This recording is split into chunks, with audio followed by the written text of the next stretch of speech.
Hi, welcome back to my channel. If you are new here, my name is Kother. Welcome. It's so nice to meet you.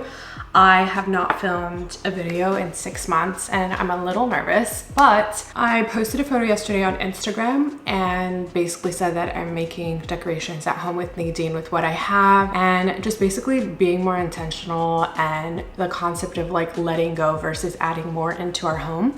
I feel like this time of the year can be really stressful, especially as a parent. So I really took some time to kind of brainstorm of things that I wanted to be doing that were more intentional. I really want to pull myself out of this like materialistic world that we live in. A lot of you guys resonated with it and I was like, let me just make a video. It's been a while. So yeah, let's get into it.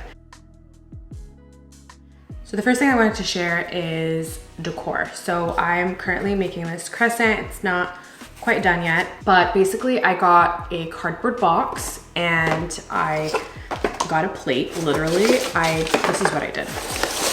I legit sketched this out and then I moved it over and sketched it out here. And yeah, so basically I have a couple, but I started this one basically wrapping around the cardboard box that I cut out. I used just a box cutter. You can use an X-Acto knife or even scissors, but I just have that, so I just wanted to use that. And yeah, that's one of the decors. I'm thinking to put this in the front door. I'm not really sure what I want to add on it yet, but I'm still building this. And yeah, I'm excited to put that on the door. Another thing that I'm working on is a little lantern box. I actually made a mistake when I was carving it out on one side and I decided to do it on the other side. So I'm gonna try and cover it up. But basically it's a lantern masjid and I got this inspo from Pinterest and I'm gonna link all of the stuff that I'm getting inspo from down below for you guys. But basically you would sketch out, you know, like a door and like a window. And I actually got this from, I don't remember the name, but I'm gonna add it here on the screen. All you have to do is print out this paper and you can carve out basically a door, a dome, and yeah, I really loved it and it was very easy to use. And then I used a pencil to sketch, cut it out, and what I'm gonna do is cover it and put the light inside. I have some lights from last year, so I have these. So I'm gonna put it inside and kind of create like a light box. And so I'm gonna have Nadine paint this and to cover up all the stuff around it. And I'm thinking to carve out more moon and stars and create kind of like a, I don't even know what you call it, but I can add a photo here, but it's just like hanging down of moons and stars. And that's pretty much all the design that I'm gonna be doing. I do have some things from last year that I'm reusing as well. So I have this Ramadan sign that I kept. So I'm gonna be using that. I got it off Amazon. And I have a few other things. I have like balloons and I feel like it's kind of therapeutic for me to be doing art and actually making some pieces. And I don't know, I really enjoy the process of it all. So yeah. All right, the next thing that we're gonna be doing is baking. I love baking with Nadine. I've been doing it with her for a few years now and I have PCOS for those who don't know, and so I am in the kitchen a lot. I love making food from scratch and I just love to eat healthy. And so for me and Nadine, we've just bonded being in the kitchen. She loves playing in her kitchen, you know, toys. And yeah, one of my friends got me this, and basically they are cookie cutters that you could use when you're baking. So I'm thinking to make cookies and you could definitely bake a cake. There's so much that you could do with food and it's definitely a great bonding experience with your kid too. And it's so rewarding when you see like your finished product at the end. The next one that I wanted to share is books. I have this book, it's called The Gift of Ramadan, and I posted on Instagram if anybody had any recommendations for Ramadan books for kids. I think it's a great visual way to share, you know, with your kids. And actually I didn't want to buy any, so we ended up going to the library and I was really shocked to find Ramadan and Eid books. They have so much and it's free. We got like a library card and we live like about 10 minutes from the library. So we walked over. I bumped into a sister there and she was telling me at the masjid locally here, they have like a library for kids too. So I'm excited to take her there to check some out. Personally, I have not been to the masjid during Ramadan since I had Nadine. So it's been, I think it's been like 4 years since I've gone, yeah, it's been 5 years probably, because 2019 was the last year that I went.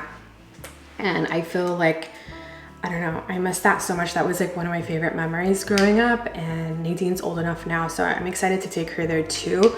But yeah, it's crazy as a mom sometimes, and you're like breastfeeding, you're pregnant, and years go by and you're like, I don't know if anybody can relate, but I haven't gone to the masjid in such a long time during Ramadan. So I'm excited to take Nadine and to check out the books there too. And for me personally, I'm gonna be reading the 99 Names of Allah. I started reading it last year. I really love it so far, and I'm thinking to continue reading it this year. Another thing that we're going to be doing this weekend is decluttering. You guys know how much I love doing that, and basically we're going to be going through her toys, her clothes, and also just like I'm probably going to go through my kitchen stuff, because I feel like things accumulate over time, and you know, you get gifts from family, or even I had a friend who got me food and she gave me her pot, and like I've been meaning to give it back to her. So yeah, just kind of going through your stuff at home can be a really cool, like fun activity with your kids, and you could donate it. You could give it to the masjid, you could, you know, whatever that you like. If you need the money, you could totally sell them. You could go on Facebook Market. There's Once Upon a Child near us that we could definitely sell back our clothes. So yeah, and these things are not just like, oh, this is just for kids, this is also for adults as well. So yeah, you could definitely declutter your clothes and, you know, things that you're not wearing, and just kind of think of people who don't have those things and how you can like donate it. And personally, decluttering is so addicting and like therapeutic for me. I love it so much. So yeah, if you're looking for something to do before Ramadan, I highly recommend letting go. And lastly, I just wanted to add on vision boarding. I never thought about this until Hanan's Corner talked about it on her video, and basically it's like you create a vision board specifically for Ramadan. I normally make one every year, but I never ever made one for Ramadan, and I think it's such a good time to make intentions of like what you're going to be doing other than decorating. Like maybe you want to read more Quran, or maybe you want to understand the Quran. Personally, I have a very fear-based scarcity mindset when it comes to Islam, and I'm really trying to unlearn that this year. So that's like my goal, is to just kind of relearn Islam from like a different perspective. Yeah, I just don't feel like I have the healthiest relationship with Islam, and I just kind of want to relearn it. It's definitely a journey when you're born Muslim, because you take it for granted, and then stuff happens in your life or even in the world, and you know, I wanted to get closer to my faith, and then I'm like, there's something holding me back, and then I realized I don't think I have the right mindset of like Allah, and like I'm very scared. So trying to unlearn that. It's a process, but that's one of my goals this year, inshallah. So yeah, that's pretty much all that I got. I hope that this inspires you to take a moment to pause before purchasing and being on autopilot, and just really taking a moment to appreciate with what you have instead of seeking what you don't. And if you guys have any like ideas or tips or anything on more of like intentional living and specifically for Ramadan, please comment it down below so we can share with other people and to myself. I feel like with social media we do a lot of comparison, so this goes for myself as well. So just trying to keep it real and budget friendly. And yeah, I was really shocked to see how many people resonated with my post, and I'm happy to make this video. I'm so glad that you are here. Don't forget to subscribe and like this video, share it with your loved ones. Hope you guys have a blessed Ramadan, and yeah, I'll see you guys in my next video.